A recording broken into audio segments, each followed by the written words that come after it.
এই গরমে বাইরে থাকার চেয়ে বিদ্যালয় ও শ্রেণীকক্ষই শিক্ষার্থীদের জন্য বেশি নিরাপদ বলে মনে করেন শিক্ষামন্ত্রী মহিবুল হাসান চৌধুরী নওফেল। তিনি বলেন, এই বিবেচনায় শিক্ষা প্রতিষ্ঠান খোলা রাখার সিদ্ধান্ত নিয়েছে সরকার। মন্ত্রী বলেন, আবহাওয়া অধিদপ্তরের পূর্বাভাসে জানা গেছে ৬৪টি জেলার মধ্যে সর্বোচ্চ ৪০ ডিগ্রি সেলসিয়াস পর্যন্ত উঠতে পারে ৫টি জেলায়।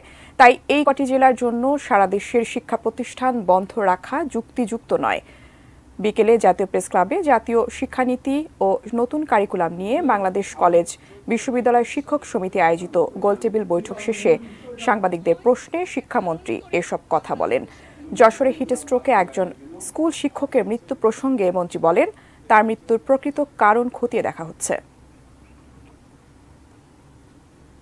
বিদ্যালয় বন্ধ রেখে আমরা আসলে কি অর্জন করব? তার মানে কি এই শিক্ষার্থীরা কি ঘরে থাকবে? সেটাও তো আমরা দেখছি না। 5টি মাত্র জেলায় সেখানে পূর্বাভাস হচ্ছে 40-এর ঘরে পৌঁছানোর। সেক্ষেত্রে সকল বিদ্যালয় বন্ধ করে রাখাটা তো যুক্তিযুক্ত নয়।